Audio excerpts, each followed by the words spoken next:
నమస్కారం అండి. వేసవి సెలవులు థంబ్‌నెయిల్ పెట్టి వర్షం చూపిస్తుంది ఏంటి అనుకుంటున్నారా? మీకు తెలియందేమీ కాదు. ఈ ఏడాది మే నెలలో వర్షాలు బాగానే కురుస్తున్నాయి. కాలం మారింది అంటే నేను మనుషుల జీవనశైలి మారింది అనుకున్నాను. కానీ ప్రకృతి కూడా చాలా మారింది. ఎండాకాలం వర్షాలు, వర్షాకాలంలో ఎండలు. అన్ని రకాలుగా ప్రకృతికి మనం హాని చేసేటప్పుడు ప్రకృతి మాత్రం మనకెందుకు సపోర్ట్ చేస్తుందిలేండి.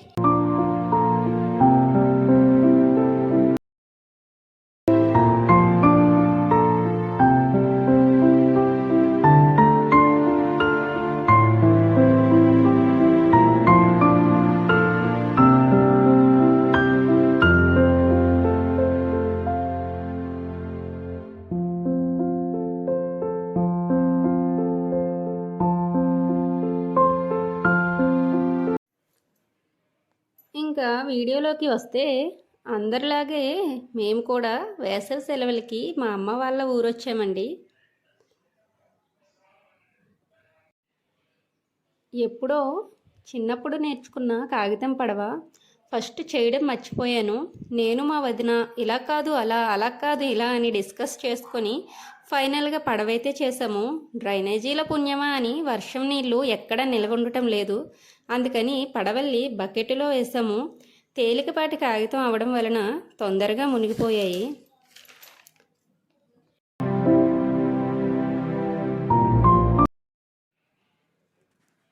నా చిన్నప్పుడు ఒంటిపూట సెలవులు ఇచ్చిన దగ్గర నుండి ఎదురు చూసేదాన్ని ఈ ఎండాకాలం సెలవుల కోసం. ఎప్పుడెప్పుడు సెలవులు ఇస్తారా, ఎప్పుడెప్పుడు అమ్మమ్మ గారి ఇంటికి వెళ్దామా అని. ఇప్పుడు నా కూతురు కూడా అచ్చం నాలాగే తయారైంది. మార్చిలో మొదలెట్టింది అమ్మ హాలిడేస్ ఎప్పుడు ఇస్తారు, అమ్మ హాలిడేస్ ఎప్పుడు ఇస్తారు అని అడగడం. ఇంగ్లీష్ మీడియం చదువులు కదా, హాఫ్ డేసు హాలిడేసు అంటున్నారు.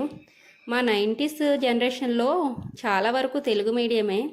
అప్పుడు ఒంటిపూట సెలవులు, వేసవి సెలవులు అనేవాళ్ళం. అనడానికి వినడానికి కూడా చాలా బాగుండేవి. ఒక్కటేమిటి, ఆ రోజుల్లో ప్రతిదీ కూడా చాలా బాగుండేది. రోజులో ఎన్నో ఆటలు ఆడేవాళ్ళం, ఎన్నో కొత్త కొత్త ఆటలను కూడా సృష్టించేవాళ్ళం.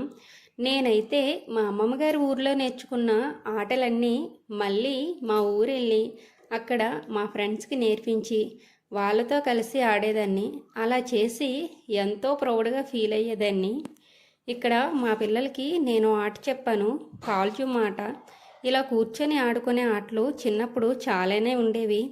పాల్జుమ్ము, గుడుగుడు కొంచెం గుల్లో రాగం, సీతారాముల చిట్టీలాటలు, అష్టాచెమ్మ, అంత్యాక్షరి, మెత్తని రాళ్ళు, డాడీ ఆట, ఇంకా బింగోలు, హౌసీ గేమ్లు అప్పుడు ఇప్పుడు ఎప్పుడూ ఉండేవేలేండి.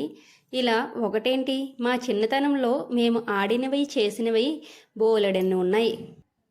గాలికి రాలిన పచ్చి మామిడికాయలు ఏరుకొని వచ్చి శుభ్రంగా కడిగి కత్తిపీటతో కోసి ఉప్పు కారం పెట్టి ఊరించుకుంటూ తినేవాళ్ళం.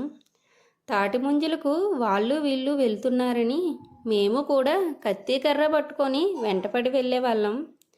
తాటిగల్ల కోసం చెట్టెక్కినోడు ఒక్క కాయ అయినా మాకు ఇవ్వకపోతాడా అని ఆశగా చూసేవాళ్ళం. ఊరి చివర పొలిమేరల్లో ఉన్న జామ తోటలో దొంగతనం చేసిన జామకాయలు జోబుల్లోనూ ఒడుల్లోనూ వేసుకొని గుట్టు చప్పుడు కాకుండా జారుకునేవాళ్ళం. పొలం గట్టుల వెంబడి వయ్యారంగా నడుస్తూ కాలు జారి పిల్ల కాలువలో పడి ఒడ్డుకు చేరడానికి పడి కష్టాలు పడ్డ రోజులు కూడా ఉన్నాయండి. ఇప్పుడు అవన్నీ ఎక్కడున్నాయి? ఇప్పుడు పిల్లలు మొబైల్ ఫోన్స్కి, వీడియో గేమ్స్కి, కార్టూన్ ఛానల్స్కి బాగా అలవాటు పడ్డారు. ఫిజికల్ గేమ్స్ ఆడమంటే చాలా బద్ధకం చూపిస్తున్నారు.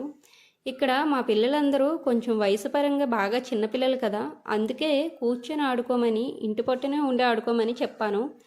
చీకు చింత, భయము బెంగ, బరువు బాధ్యత లేనిదే కదా బాల్యం అంటే.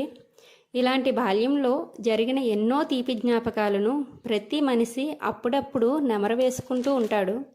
అందుకే నా పిల్లలకి కూడా అలాంటి ఆనందాలతో కూడిన అందమైన జ్ఞాపకాలను అందించడానికి నా వంతుగా నేను కూడా సహకరిస్తాను. ఎవ్రీ ఇయర్ సమ్మర్లో మాకు దగ్గరలో ఉన్న నర్సీపట్నంలో ఎగ్జిబిషన్ పెడతారండి. మేము కూడా ఏడాదికి ఒకసారే కదా అని పిల్లలు తీసుకొని వెళ్ళొస్తూ ఉంటాము. ఆ రోజు ఈవినింగు మా ఊర్లో వెహికల్స్ దొరక్క చాలా లేటుగా స్టార్ట్ అయ్యాము. వెళ్ళేసరికి చీకటి పడిపోయింది. Entrance ticket 60 rupees. 3 సంవత్సరాలు నిండిన పిల్లల దగ్గర నుండి టికెట్స్ తీయాలి. ఇంకా ఎగ్జిబిషన్లో ఏ వస్తువైనా సరే చాలా ఎక్కువ కాస్ట్ చెప్తారు. ఆల్రెడీ లాస్ట్ ఇయర్ అలానే అనవసరంగా చాలా కొని చాలా డబ్బులే తగిలెట్టాము. అందుకే ఈ ఇయర్ చాలా స్ట్రాంగ్గా ఫిక్స్ అయ్యాము, ఏమీ కొనకూడదు, ఏమీ ఎక్కకూడదు అని. పిల్లల నిమిత్తమే ఖర్చు పెట్టాము. ఎటు చూసినా రంగుల రంగుల విద్యుత్ దీపాలతో జిగేలు జిగేలమంటూ ఎగ్జిబిషన్ అంతా కలకల్లాడిపోతుంది. ఇంకా పిల్లల ఆనందానికైతే అవధులే లేవు. వాళ్ళకు నచ్చినట్టుగా తిరుగుతున్నారు.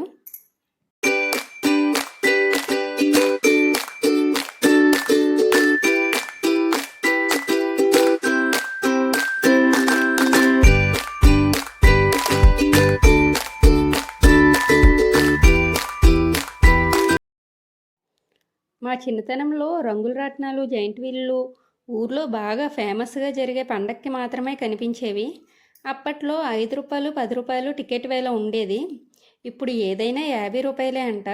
మా ఇద్దరు పిల్లల్ని ఏది ఎక్కించినా 100 కాగితం చెల్లించాల్సి వచ్చింది. మా వాళ్ళు చాలా చిన్నపిల్లలు కదా అని వాళ్ళని ఈ రంగుల రాట్నాలు ఎక్కించడానికి నేను కొంచెం సందేహించేదాన్ని. వాళ్ళు మాత్రం ఏం భయం లేకుండా ఎక్కి కూర్చొని ఎంచక్కా తిరిగారు. చుట్టూ ఇంకా చాలా ఉన్నాయి. చిన్నపిల్లలు ఎక్కే ట్రైను, పెద్దవాళ్ళు ఎక్కే ట్రైను, జారుడు బల్లలు, ఎలిఫెంటు, ఏరోప్లేను, కారు, బైకు, రంగుల రాట్నాలు. ఇలా ఒకటేంటి, డబ్బులు ఉండాలే కానీ తట్టలు తట్టలుగా ఉన్నాయి. మా వాళ్ళనైతే ఎలిఫెంట్ కారు ఎక్కించాను. చిన్నప్పుడు రంగుల రాట్నంలో ఉయ్యాలెక్కి కూర్చునేదాన్ని. దానికే తెగ ఆనందపడిపోయేదాన్ని. ఎప్పుడో ఒకసారి మా ఫ్రెండ్స్ బాగా ఫోర్స్ చేయడం వలన ఉయ్యాల కాకుండా రంగుల రాట్నాలకి వేలాడే గుర్రాన్ని ఎక్కాను. ఆ ఎక్స్పీరియన్స్ కూడా నాకుంది. తలుచుకుంటే ఇప్పుడు చాలా నవ్వొస్తుంది. మా ఊర్లో జరిగే షష్ఠి తీర్థాల్లోకి ఇలాంటివన్నీ వస్తాయండి. అప్పుడే నేను ఫస్ట్ టైము బ్రేక్ డ్యాన్స్ చూశాను. మా వాళ్ళందరూ అది ఎక్కుతుంటే నాకు కూడా ఎక్కాలనిపించింది. కానీ సిగ్గు వల్ల భయం వల్ల ఆ ఆశను నాలోనే అణచివేసేసుకున్నాను. ఇంకా ఫ్యూచర్లో ఎప్పుడైనా ట్రై చేయాలి. ఇంకా మా వాళ్ళను ఏది ఎక్కించినా సరే భయం లేకుండానే తిరిగేస్తున్నారు. కానీ వాళ్ళని చూస్తుంటే నాకు భయమేస్తుంది, ఎక్కడ పడిపోతారో అని. కానీ ధైర్యం తెచ్చుకొని ఎక్కించాను.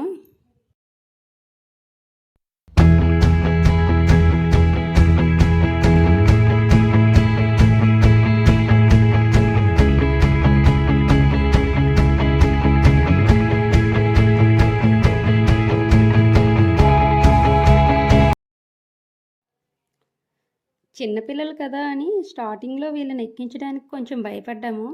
కానీ చూడండి, వీళ్ళలో ఇసుమంత కూడా భయం లేదు.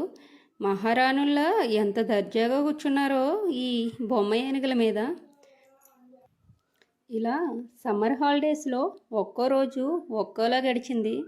కాకపోతే అన్ని రోజులు వీడియో తీయలేకపోయాను.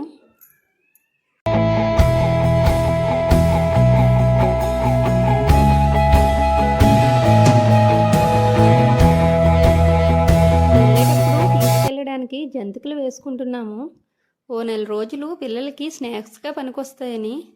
ఇంకా చారు, పప్పుచారు కాసుకున్న రోజుల్లో నంచుకొని తినడానికి ఏడాది పాటు నిల్వ ఉండే వడియాలు. మా వాళ్ళు పిండి వడియాలు, మినప వడియాలు ఎక్కువగా పెడుతూ ఉంటారు. ఈసారి గుమ్మడి వడియాలు పెట్టించుకుందాం అనుకున్నాను. కానీ చిత్రం, అంత పల్లెటూరులో చిన్న బూడిద గుమ్మడికాయ కూడా దొరకలేదు. ఒకప్పుడు ఎక్కడ ఖాళీ స్థలం ఉంటే అక్కడ బూడిద గుమ్మడికాయ పాదు ఉండేది. ఇప్పుడు ఖాళీ స్థలము లేదు, పాదు లేదు. అత్తారింట్లో సకల సౌకర్యాలు ఉన్నా పుట్టింటోళ్ళు పెట్టే ప్రతి చిన్న వస్తువుని అపురూపంగానే చూస్తాం కదండి. మా వాళ్ళు వాళ్ళ స్తోమతకు తగ్గట్టు వచ్చినప్పుడల్లా ఏదో ఒకటి ఇస్తూనే ఉంటారు. నిజానికి మా అమ్మ నన్ను ఇలా చూడగలుగుతుంది అంటే అది మా వదిన మంచితనమే అని చెప్పాలి. మేము ఉన్నన్ని రోజులు మా వదిన నన్ను, పిల్లల్ని చాలా బాగా చూసుకుంటుంది. విసుక్కోవడం కానీ చేదరించుకోవడం కానీ మేము ఇప్పటి వరకు చూడలేదు. బాగా చూస్తుంది కదా అని మేము కూడా ఎప్పుడు పడితే అప్పుడు వీళ్ళ ఇంటి మీదకి వచ్చి కూర్చోమండి. ఇంట్లో ఒకరు ఎక్స్ట్రా అయితే నెల ఖర్చులు లెక్క పెట్టుకొని మధ్యతరగతి జీవితాలు కదా, మాటి మాటికి వెళ్ళి వాళ్ళని ఇబ్బంది పెట్టడం నాకు ఇష్టం ఉండదు. ఇలా సమ్మర్ హాలిడేస్లోను సంక్రాంతి హాలిడేస్లోనే వారం 10 రోజులు ఉంటాము. మిగిలిన రోజుల్లో అవసర నిమిత్తం వెళ్ళినా పని చూసుకొని వెంటనే వచ్చేస్తూ ఉంటాము. అన్నదమ్ములకు భార్య బిడ్డలు కుటుంబం ఏర్పడిన తర్వాత ఆడపిల్లలు మాట మాటకి వెళ్ళడం కరెక్ట్ కాదు అని నేను అనుకుంటాను. ఒకవేళ నేను వెళ్ళినా సరే ఆ ఇంట్లో జరిగే ఏ విషయాల్లోనూ తలదూర్చను. నా పనేదో నేను చూసుకొని వచ్చేస్తూ ఉంటాను. ఇక్కడ చూడండి, నా మేనకోడలు వాళ్ళ నాన్నమ్మ దగ్గరే నుంచొని ఎలా చూస్తూ ఉందో. ఇవన్నీ ఎందుకు పట్టుకెళ్తున్నావు, మా ఇంటి దగ్గర నుండి అన్నీ మోసుకెళ్ళిపోతున్నావా అని అడగమని వాళ్ళ పెద్దమ్మ పక్క నుండి డైరెక్షన్ ఇస్తుంది. అది కూడా అలాగే అధికారం చెలాయిస్తూ కూర్చుంది. మేము ఆటో ఎక్కి ఇంక బయలుదేరి వెళ్ళిపోతూ ఉంటే పాపం మా మహిర చాలా ఏడుస్తుంది. తను కూడా మాతో వచ్చేస్తానని చాలా పోరు పెట్టింది. ఊరికి దూరం అయ్యే కొద్దీ మనసుకు భారం పెరిగిపోతూ ఉంది. ఏంటో పుట్టి పెరిగిన ఊరు కదా, వదిలిపెట్టి రావడం కష్టంగానే ఉంది.